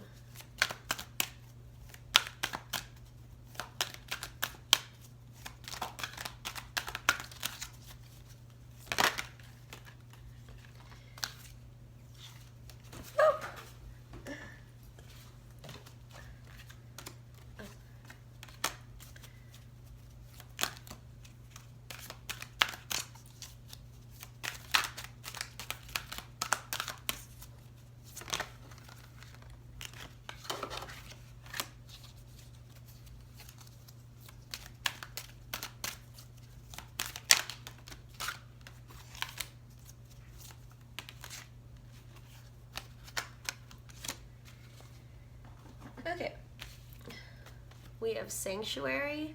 Take time out from the world, spend more time alone, meditate, go on retreat. Yes, as you're waiting for this connection to unfold, go and find your sacred spot, your place where you can relax and meditate and grow yourself. Grow thyself. Then we have Compassion. Be gentle with yourself. Forgiveness will set you free. See the light in yourself and others. Look, there's this heart glowing in there. So finding, your person is silent because they are going within. And again, slowly peeling back the layers to find out what's going on with their heart. Why is my heart chakra vibrating? What is a heart chakra? All these kinds of questions. Finally, see the light in yourself is what I'm getting from this person. They're trying to look for their light. They didn't know it was there, but this connection has opened that idea up to them, that their heart is a glowing, bright light of love that can be fully nourished. Then we have expansion. Spread your wings and soar. Share your message and shine your light. Show the world what you're made of. Yes, your person is building that foundation. Again, expanding either their material wealth or their spiritual, mental stability. There is a lot that can be expanded on in a human being. So they are working on that so that they can come to you with a full cup. Do, do, do, do, do. So then we have intention. Be clear and decisive. Focus on what you really want. Be bold with your request for the universe. So your person is still deciding on what that intention is. What is it that they're looking for? Because a lot of people just say, hey, I just want good things to happen to me. And it's not very specific. So your person is trying to understand that, maybe understanding the law of attraction or manifestation, or just figuring out what they actually want. Maybe they're unsure. And that, again, it goes back to that idea that they don't feel like they're a solid foundation yet to truly come out and offer you that cup of love. So, yes. What I'm getting from this also is that they're trying to grow into their wings. Like you see this horse has really big wings, and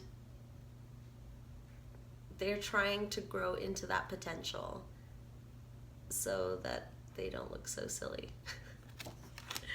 And then finally we have freedom. Live wild and free. Choose your freedom. Claim your independence. Freedom. I have a call to read that one to you guys. So, freedom. You are a free spirit with an infinite soul who cannot and should not be caged. It is time to forge your own path through life and create everything you want, regardless of how others think you should live. You may have held back to please someone or to protect yourself from judgment. You may have put your dreams on hold, believing they're too wild and outrageous, or that you don't deserve a life that magical. You may have been waiting for approval from someone who will never give it. Now your heart is calling you to freedom. It's time to create the reality that will light you up the most and allow you to be true to your soul. It's time to break the chains of limitation that delay your dreams. And remember that anything is possible. It's time to stop caring what others may think of your life choices or how envious they may be of your freedom, and do it anyway. This beautiful winged horse invites you to ride on her back, high above judgments and into the magic of infinite possibilities. She encourages you to fly free, to let your hair stream in the wind, and to take pleasure in your new life. You're a free spirit, soar into your wondrous life and never look back. So for your person, this is a permission slip for freedom, that they don't have to hold on to the ideas of rejection or fears of you not being there for them, or also of them not feeling enough for you. This is saying they are enough and that they can move forward with you. So just wait on it. They're working on it. They're a work in progress. They're the spinny wheel of death on max. That waiting. But at the same time, you can do the same thing. Go within yourself. Find your own sanctuary, compassion, expansion, intentions, and live that freedom towards your intentions. Yes, you both are fulfilling. I have this idea, like this image of cement. Someone's filling up, making the foundation for a house with cement, and you guys are in the stage of like pouring the cement into the foundations, something like that.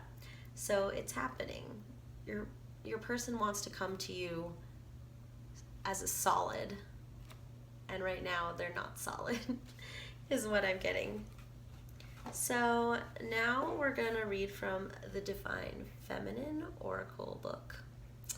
And this is divine feminine energy that can help you while you're waiting on this person to end their silent mode, and just basically what divine feminine energy is guiding this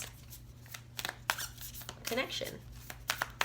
So, what divine feminine energy do we have for pile 2? So we have Shekinah, the presence of the divine feminine. At the center of everything there is light, and I am that light. Woof, so fiery. Okay.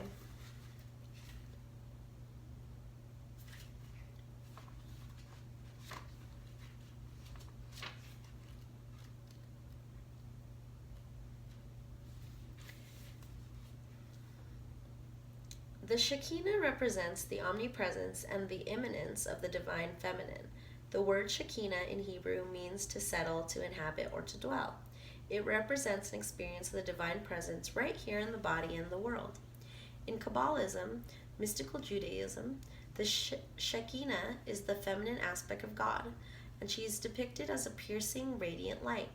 She is the experience of the presence of God within us, as the soul of God. To the Kabbalist, honoring the feminine is of the utmost importance. This is why the red thread of protection is worn on the left wrist, which is the receiving feminine side of the body. In Kabbalistic teachings, the Shekinah is represented in the tree of life as the pillar of balance. She is the force that unites the opposites. She brings heaven to earth, and she unites the body and soul.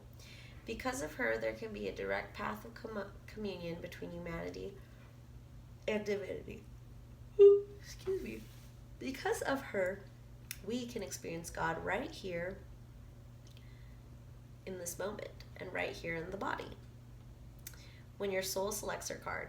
In the Zohar, the main sacred text in Kabbalah, the Shekinah is described as being a world within the world, as a bright radiance at the center of everything, all life on earth. All consciousness is a part of her light and is therefore sacred. The metaphysical theory of immanence is that the divine presence is manifested in the material world. So there isn't actually any matter, whether organic or inorganic, that isn't also part of the divine. The Shekinah is light that inhabits your body, your cells, and is the cells of all the people and objects you see around you. She's also about pure experience. She is the message, the truth, and there is light at the center of everything that happens to us, both the good and the bad. And the Shekinah is the reminder that we are not just this body or this pain we might be going through or this confusing moment in our life. We are light. We are molecules of heaven in human form. And right now we can just know this. We can experience the light we are. And that can be enough. That can be the miracle and the answer we actually need.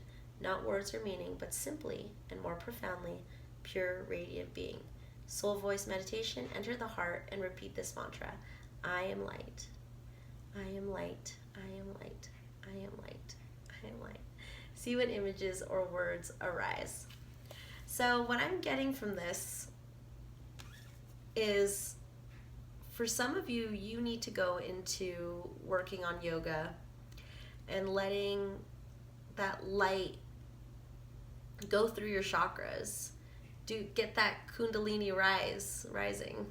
Rise that kundalini, that fire that in the bottom of your spine needs to be raised up and emitting light is what I'm getting. But for some of you, yes, yoga is just that key for that. I also do suggest chakra clearing, but I feel like the yoga is more important for you guys, pile number 3. So yes, find that light within you. Keep researching light and light work if you are a light worker, and how you can move towards that, towards your passions. Instead of just waiting on this person, move towards your passions and find that light, because the more that you work with that, the more light that your person will gain. The more light you shine on yourself and your soul, it's like adding a little more daylight into your person's vision when they are dipping into the subconscious. All right, so now we're gonna get some affirminators, love and relationship cards, and just to kind of give you some advice for this connection, as it is right now when you're watching this. Love how smooth these cards are. Very smooth cards. There's good smoothness quota on there. Alright, any more advice for pile 3? Any more? Oh. Okay, more advice. Pile number 3.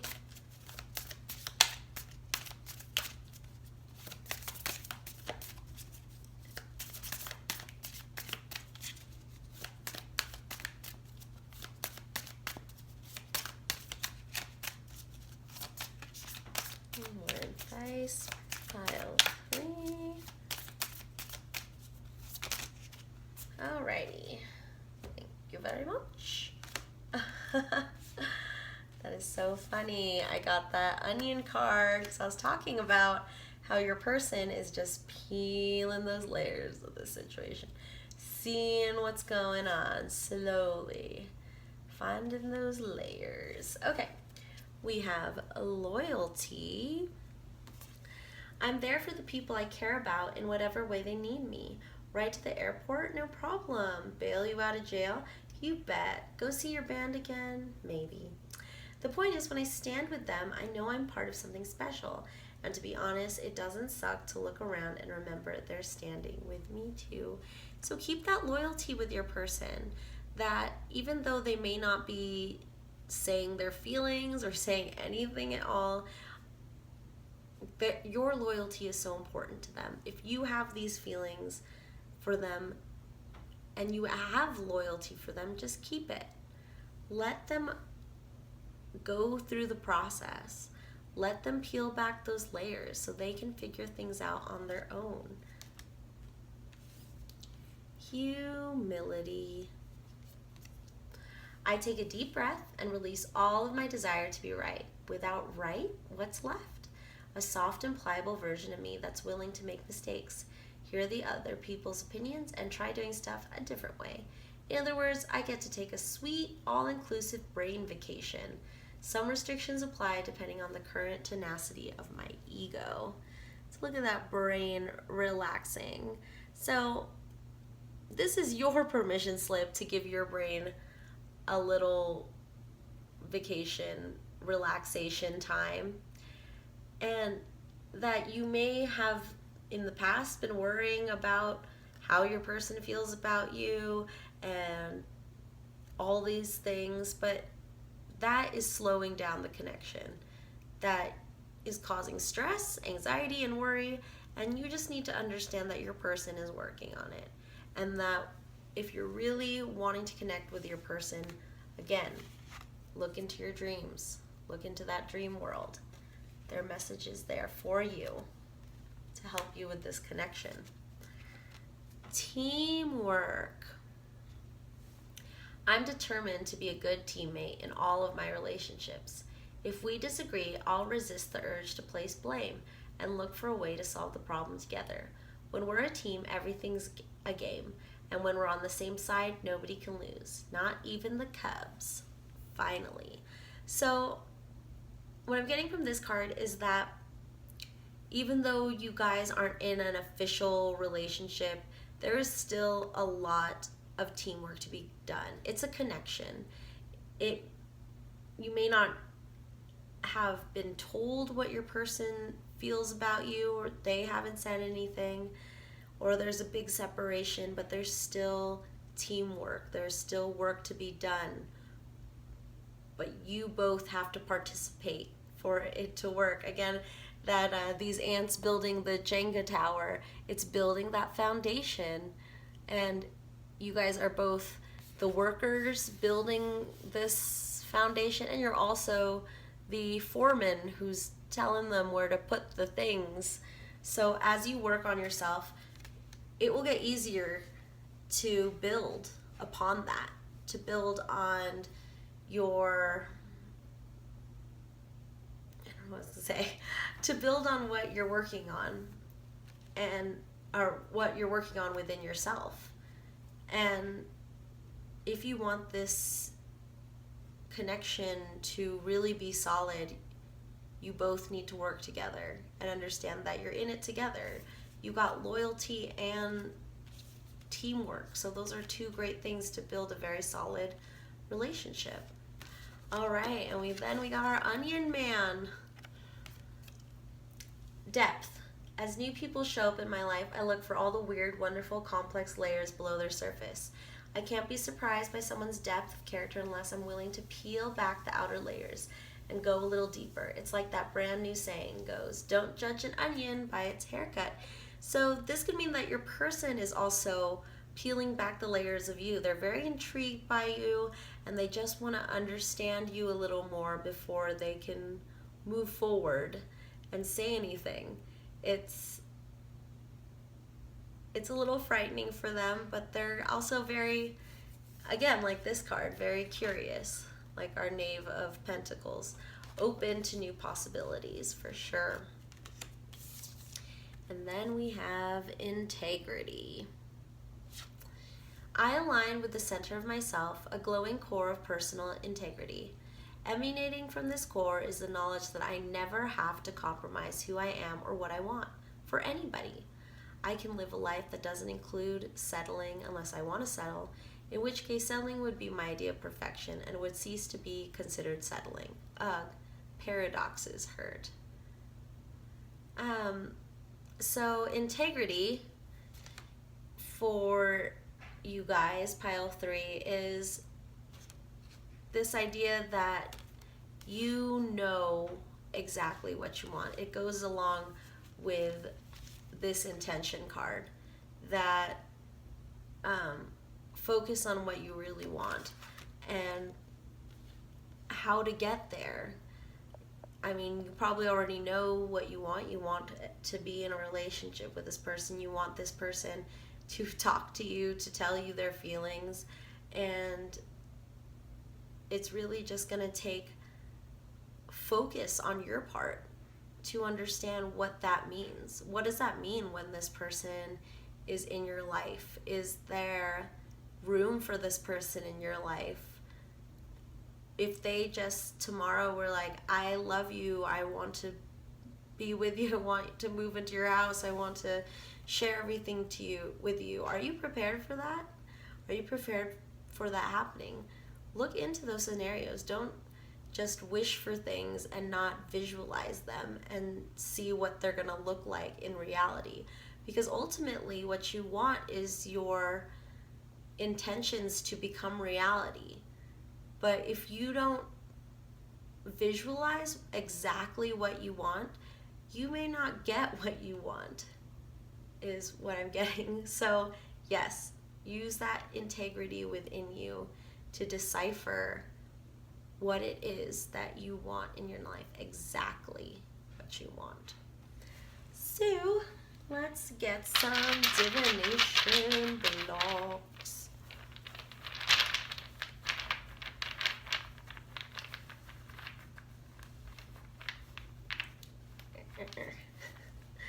Just trying to get them from the bottom. Okay.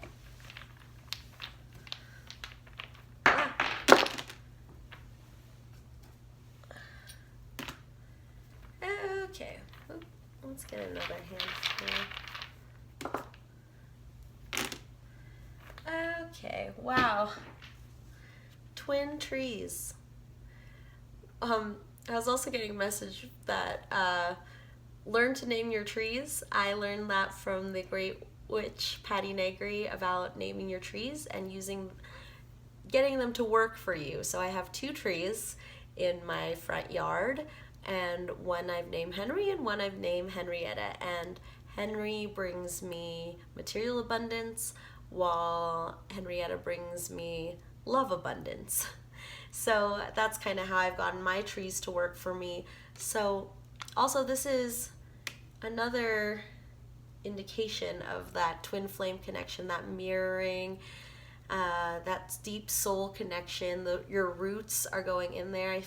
I feel like your roots are tangled up down there, and that you really are truly connected with this person, and that just because they're silent doesn't mean that there is a deep bond between you guys. They just really need some time. So we have a W, a 5, an A, and an A. Another more doubles. P, M, E, X. And then we have this ball of yarn. And I don't know why I'm getting this, but I'm getting string theory for some of you. I don't know why how that's relevant, but string theory. I don't know that much about string theory, but what I'm also getting is that you guys are a part of this single thread. But right now, the thread needs to be unraveled. That's why it feels so silent and confusing, is that right now, your connection, when you are both two parts, two ends of the string or the yarn that's in this ball, and you're slowly unraveling what's within that, kind of like that onion metaphor, peeling it back, unraveling. And look at this, guys. You got the butterfly. I was just talking about how if you try to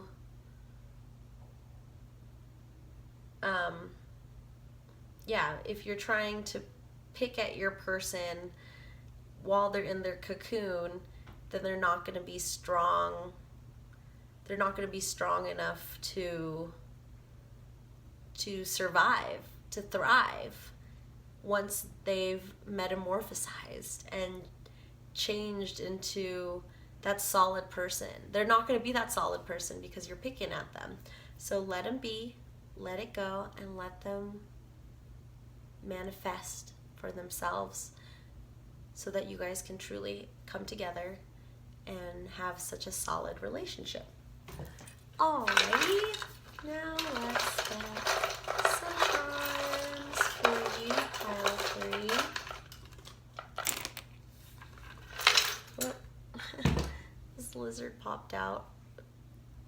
So what I'm getting from this is very like, again, that patience is what I'm getting. That I'm imagining this lizard who's just like moving, not even moving, being very still so that they can catch a bug for lunch. And that's where you guys are both at. And since there's so many doubles and there's just this mirroring that's happening, that what's going on with you is going on with them, and you guys are both slowly waiting while you're peeling your onions. This is what I'm getting. Then we have the broom, which is decluttering, not only physically, like cleaning house, but decluttering mentally. What thoughts are blocking you from both understanding your self-worth and going towards action? Though there are thoughts that are blocking these things that you need to move forward so you and your person can grow.